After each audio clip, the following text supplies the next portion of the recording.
آپ کے کالم میں جو میں نے پڑھا کہ جس طرح سے پلاننگ ہوئی ہے اسے لگتا یہ ہے کہ 8 سال کے اندر پاکستان میں ویکسینیشن ہوگی لوگوں کی، تب تک تو ڈیزیز بھی ختم ہو جائے گی، اب بندے کتنے مر جائیں گے؟ دیکھیے یہ بڑا پراؤڈلی اسد عمر صاحب نے ٹویٹ کیا تھا، جس کے بعد میں نے یہ کیلکولیشن نکالی.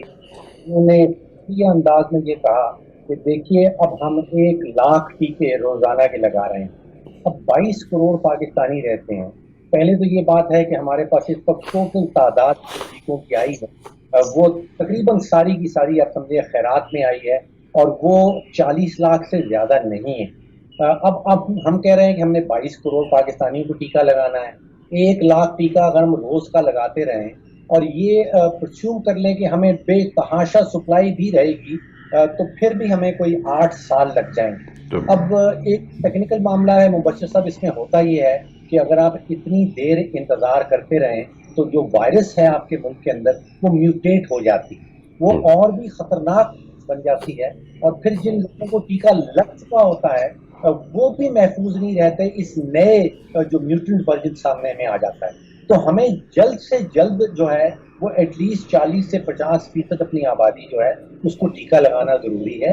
یعنی ادروائز ایک تو بے تحاشا جو پرانی بیماریاں جن میں ہم سمجھ رہے ہیں کہ شاید ہم فتح حاصل کر چکے ہیں وہ بھی واپس آ جائیں گی، لیکن دنیا کے بہت سارے ممالک جو ہیں وہ پاکستانیوں کے لیے دروازے بند کر دیں گے. یہ بھی ممکنات میں سے ہے کہ کسی سٹیج پہ وہ ممالک کہیں کہ جی آپ نے تو کسی کو اپنی آبادی میں ٹیکہ ہی نہیں لگایا تو ہم پریشان ہیں، آپ کی ایکسپورٹس جو ہیں ان کے اوپر بھی ہم کسی قسم کی جو ہے وہ ریسٹرکشن لگانے چلے ہیں. تو یہ بہت ہی سیریس معاملہ ہے، لیکن مجھے لگتا مبشر صاحب یہ ہے کہ we already miss the boat. دیکھیے ہمیں پچھلے سال اماؤنٹ ایلوکیٹ کرنی چاہیے تھی. اب آپ نے تو اتنے بلین ہم نے جو این سی او سی کو دیے اس سے ہوا کیا ابھی تک؟ ابھی تک تو جو چیزیں ہیں وہ آپ کے سامنے ہیں کہ تقریباً 20 لاکھ پاکستانیوں کو وہ کہہ رہے ہیں کہ انہوں نے ٹیکے لگائے. 20 لاکھ کا مطلب یہ بنتا ہے کہ 1% آبادی سے بھی کم. اب آپ کو یاد ہو کہ وزیر اعظم صاحب بیٹھے تھے، انہوں نے اعلان کیا تھا کہ وہ 50 کروڑ روپیہ فی ایم این اے کو بانٹیں گے ڈیولپمنٹ فنڈز کے لیے. اگر آپ وہ دیکھیے کہ تقریباً 170-71 کے قریب ان کے ایم این ایز ہیں، اگر 88 ارب روپیہ وہ اپنے ایم این ایز کو بانٹ سکتے ہیں تو اس کے وہی پیسے اگر وہ استعمال کر لیں تو تقریباً 14 کروڑ پاکستانیوں کو آپ سمجھے کہ ان کی پہلی ڈوز لگ سکتی ہے. نہیں ڈاکٹر صاحب ایسے نہ کہیں، تو پھر وہ ایم این ایز بیچارے بھوکے مر گئے، وہ کیا کھائیں گے؟ پھر آپ چوائس کر لیں، یا آپ نے اپنے 171 ایم این ایز کو بھوکے مارنا ہے یا 14 کروڑ پاکستانیوں کو نہیں، محفوظ. انہوں نے آگے الیکشن بھی تو لڑنا ہے ڈاکٹر صاحب، بڑے مسائل ہیں ان کے. جی الیکشن میں ووٹ تو وہی لوگ ڈالیں گے جن کو 14 کروڑ پاکستانی کہتے ہیں جن کو آپ نے ٹیکے لگانے. اگر وہ رہیں گے ہی نہیں، آپ سوچئے کہ کبھی میرے ذہن میں یہ چیز آتی ہے کہ ہمارے وزیر اعظم صاحب ہمیشہ کہا کرتے تھے کہ وہ غربت جو ہے وہ دور کرنے آئے ہیں پاکستان میں. تو غربت کا ان کا طریقہ کار جو دور کرنے کا وہ بڑا خطرناک لگ رہا ہے. اگر آپ ٹیکے نہیں لگائیں گے تو یہ غریب لوگ تو بیچارے اللہ کو تو پیارے ہیں. غریب دور ہو جائیں گے تو غربت دور ہو جائے گی. اللہ نہ کرے سر ایسا ہو، لیکن ان کے پاس کوئی پلاننگ نہیں ہے، کوئی منصوبہ بندی نہیں ہے. اول ترین تو یہ ان کے پاس کوئی ٹیم نہیں. آپ دیکھیے کہ چوتھا تو وزیر خزانہ آپ کے سامنے آ رہا ہے، میرا خیال ہے 6 یا 7 ویسے مجھے پرسنلی اسد عمر صاحب نے کہا تھا کہ 6 ملین ویکسینیشن جو ہیں وہ عید تک آ جائیں گی. 6 ملین 60 لاکھ بنتا ہے، 22 کروڑ کی آبادی ہے. اعلانات بہت کیے جا رہے ہیں. نہیں تو پھر یہ پرائیویٹ سیکٹر کو کیوں روک رہی ہیں؟ وہ ڈریپ ابھی تک بیٹھا ہوا ہے اسپوٹنک کی امپورٹ کے اوپر، تنگ کر رہا ہے، لگانے دیں جس کو جو لگوانا چاہ رہا ہے اس پہ. یہاں میں یہ نہیں سمجھ پاتا ہوں کہ 193 ممبر اسٹیٹس ہیں یونائٹڈ نیشن کے، 193 ان میں سے ایک ملک ایسا ہے جو کہتا ہے کہ پرائیویٹ سیکٹر یہ کام کرے. یہ پاکستان رہ گیا کہ باقی 192 ممالک جو ہیں ان کا کیا دماغ خراب ہو گیا؟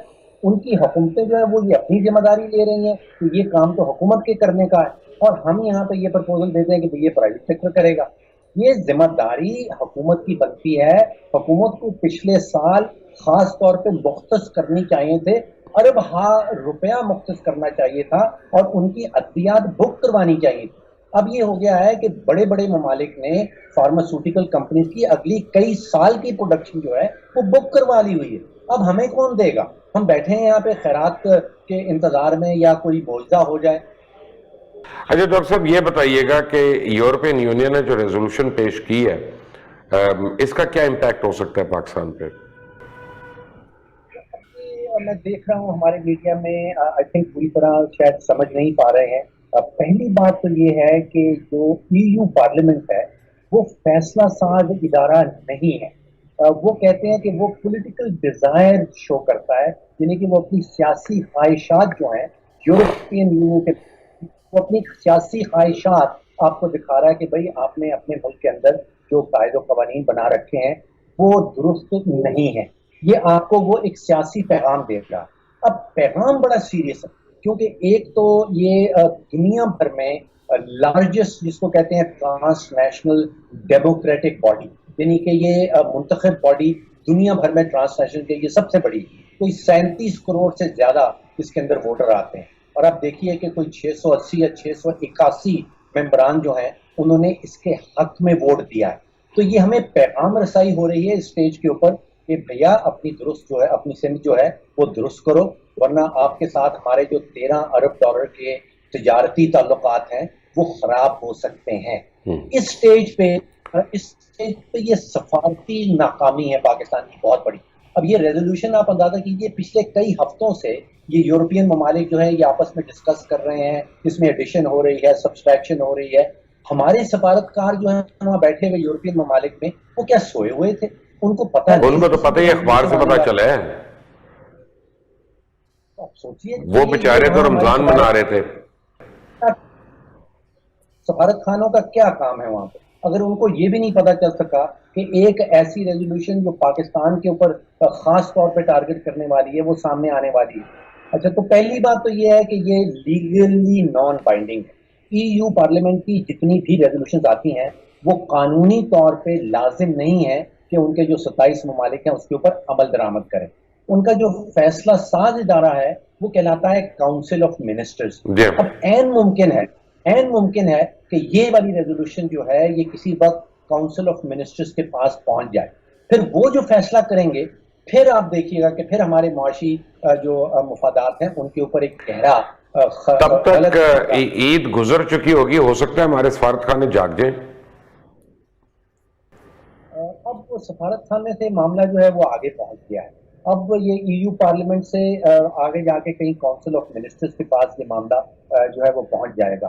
اور آپ سوچئے کہ یورپین جو برادری کے ممالک ہیں وہ ایک ایسی اینٹی ہے جس میں ہمارا ایکسپورٹ سرپلس بنتا ہے، یعنی کہ دنیا کے بڑے کم ممالک ہیں جن کو ہم ایکسپورٹ زیادہ کرتے ہیں اور ان سے ہم امپورٹ جو ہے وہ کم کرتے ہیں.